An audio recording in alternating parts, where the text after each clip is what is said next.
धर्मदास ने एक प्रार्थना की थी, हे परमात्मा हम हैं तो बाल बुद्धि, हमारी बुद्धि इतना काम नहीं कर सकती जहां मालिक आपकी बुद्धि करेगी, लेकिन हे परमात्मा आपने मुझे मना कर दिया कि किसी को नहीं बताना, इन जीवों का कल्याण कैसे होगा। हे प्रभु आप तो दयालु हैं, दया करो मेरे दाता। तब उन्हें कहा था धर्मदास हम फिर आएंगे। जैसे उन्होंने क्या कहा था कि 12 पंथ काल चला होगा और उन नकली पंथों और भी अनेक पंथ चला होगा, इसने कहा था मेरे तय।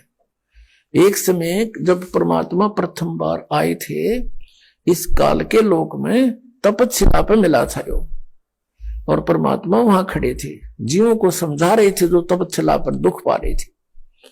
उसी समय ये काल आ गया परमात्मा के ऊपर, इसने अपने मारने के लिए झपट्टा छोड़ा। कबीर परमेश्वर जी अपने पुत्र सहज दास के रूप में विराजमान थे, तो इस काल ने अपना बड़ा भाई सोचा सहज दास आ गया, इसने मुझे वहां से भगाया था, अब इसको मार दूंगा मैं।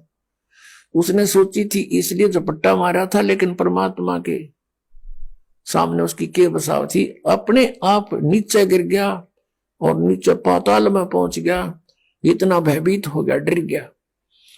फिर वहां से लाए उसको पकड़ के ऊपर उसके ब्रह्मलोक में, वहां फिर खड़ा कराया, अक बैठ बात सुने।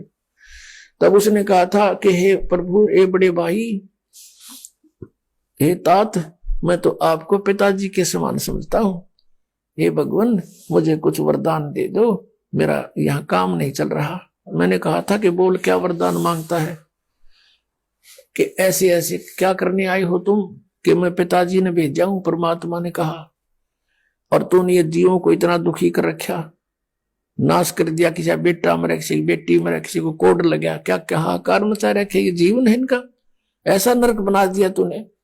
नकमे तेरे साथ आ भी गए थे तो ऐसा जुल्म करते हैं, तेरे दया नाम की चीज नहीं, परमात्मा ने भेजा हूं, मैं नीचे जाऊंगा, सबको बताऊंगा कि ये काल है, ये भगवान नहीं है, तुम जिसको परमात्मा मान बैठे हो, और उनको वो मंत्र दूंगा जिसे ये लेकर के पार हो जाएंगे।